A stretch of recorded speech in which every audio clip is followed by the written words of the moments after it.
Hey artists, I know I'm late to the party with this topic, but I still think I have something to say to this DLSS 5 discussion.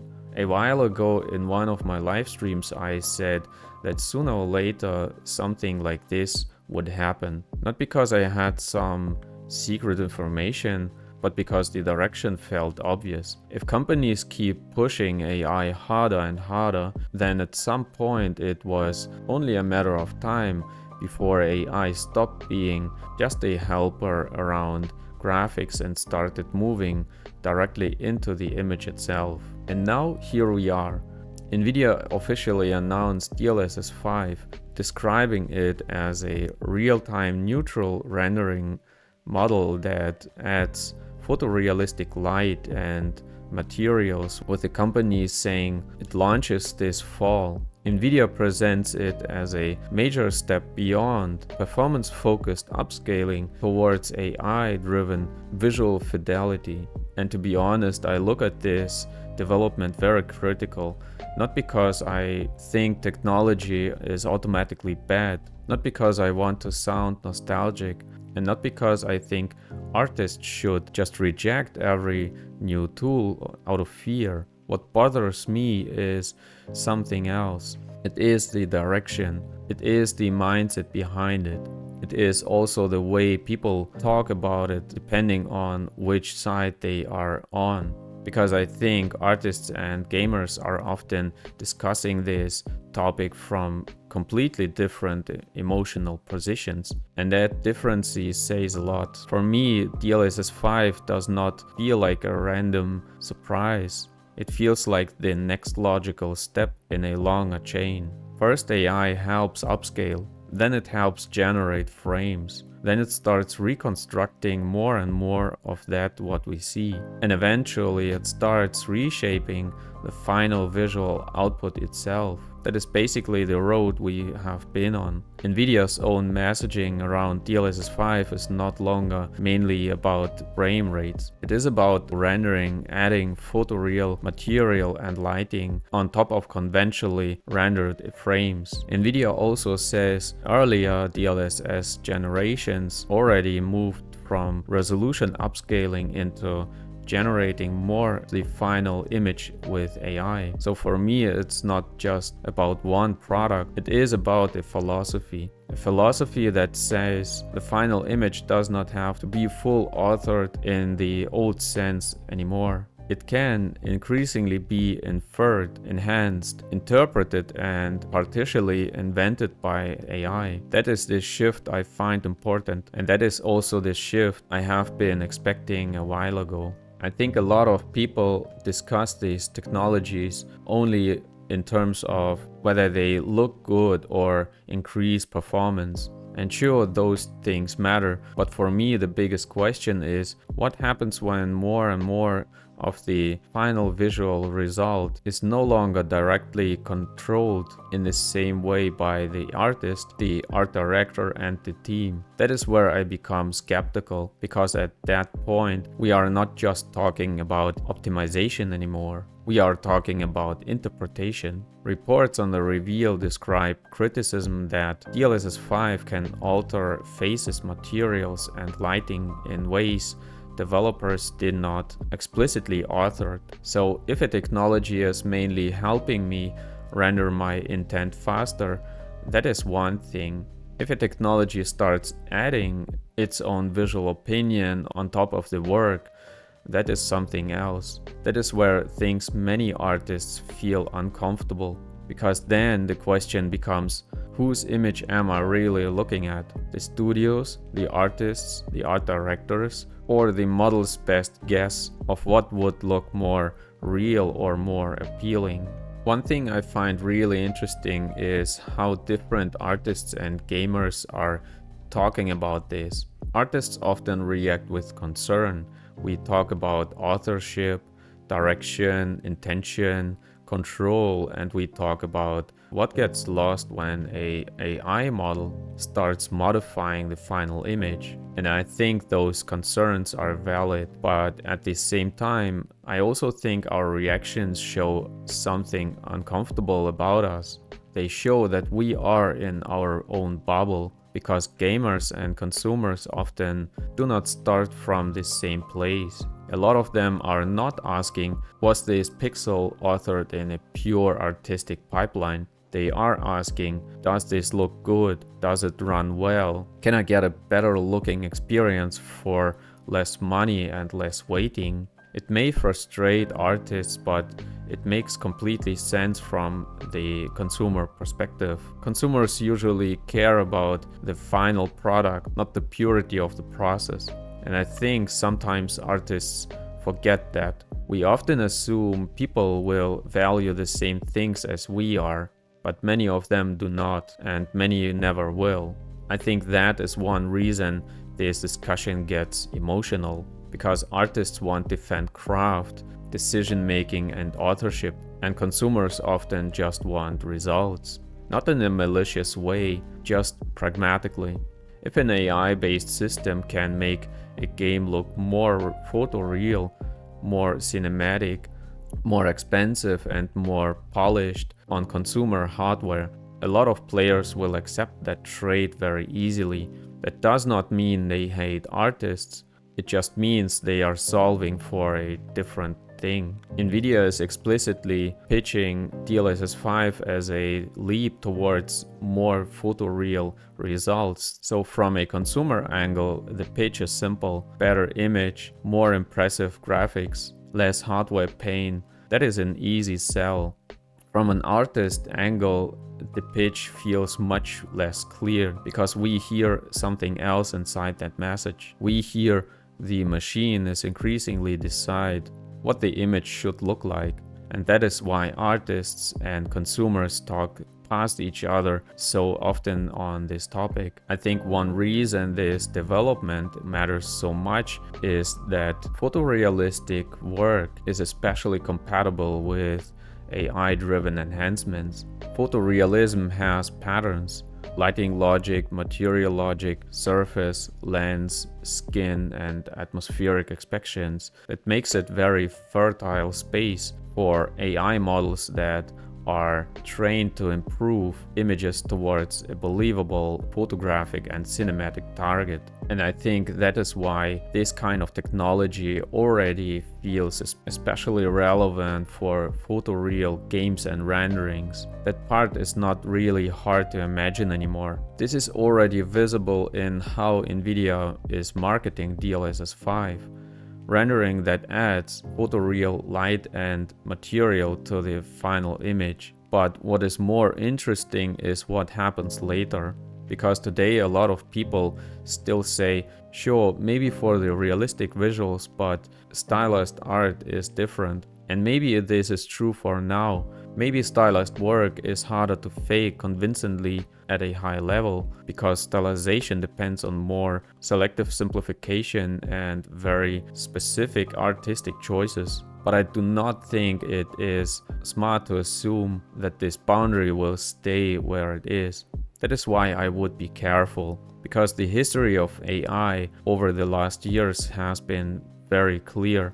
What looks crude at first often gets much more convincing much faster than people expect. And the interpretation of that I leave to you.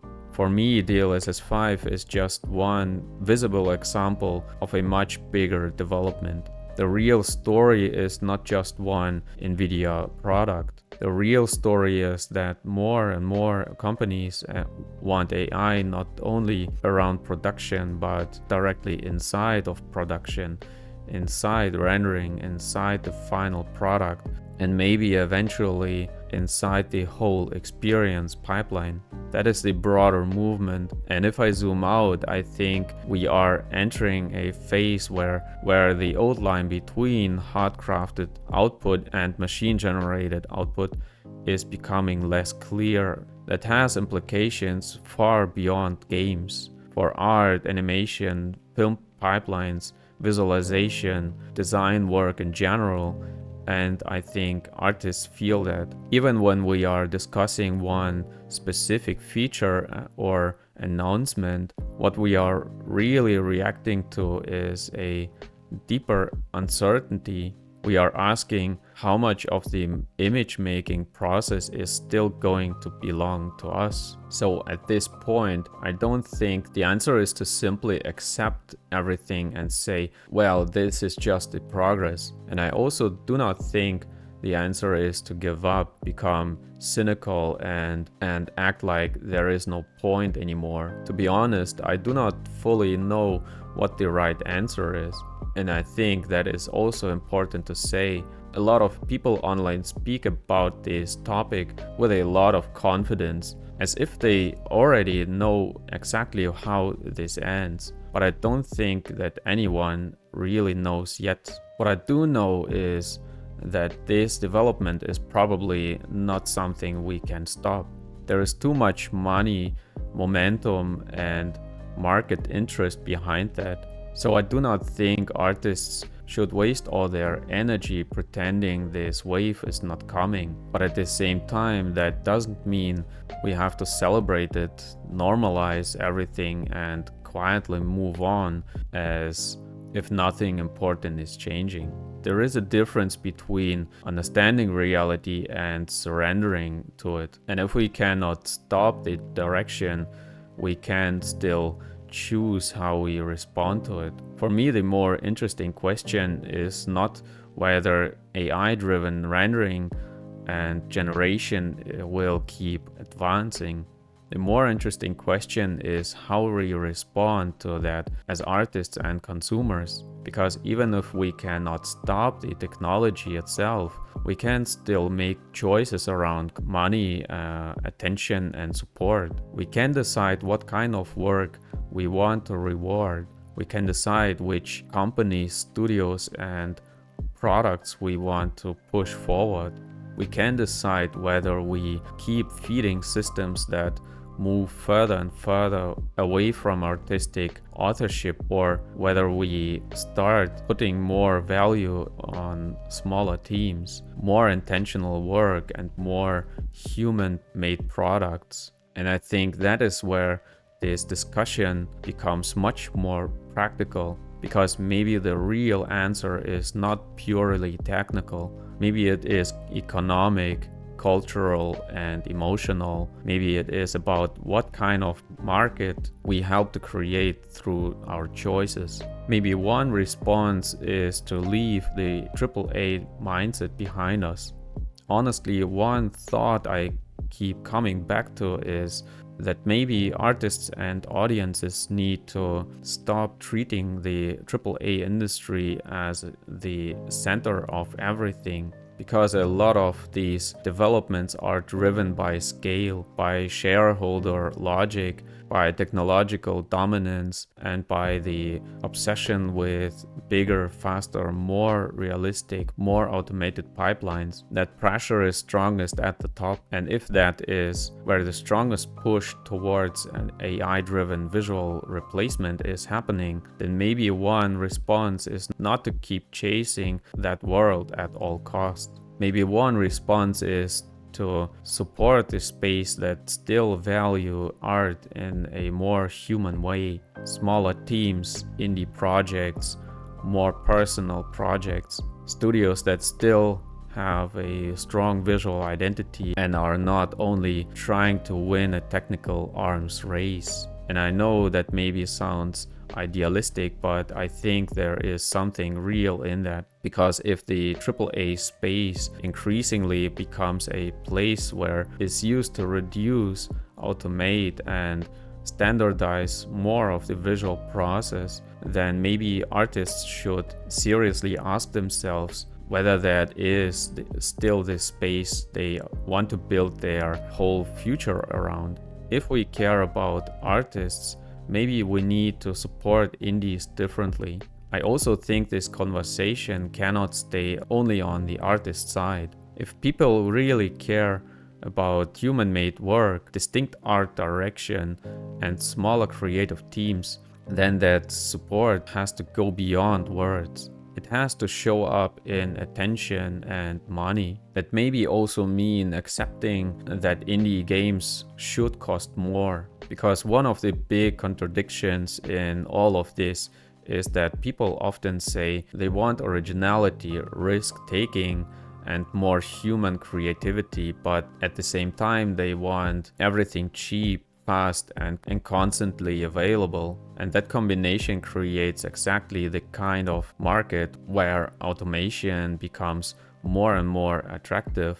So if we want a healthier creative space, I think we also have to be willing to value smaller games more seriously. Not only emotional, but financial. Pay more for indies, give them more visibility, talk about them more, recommend them more, take them seriously as cultural work, not just as a small alternative next to the big AAA machine.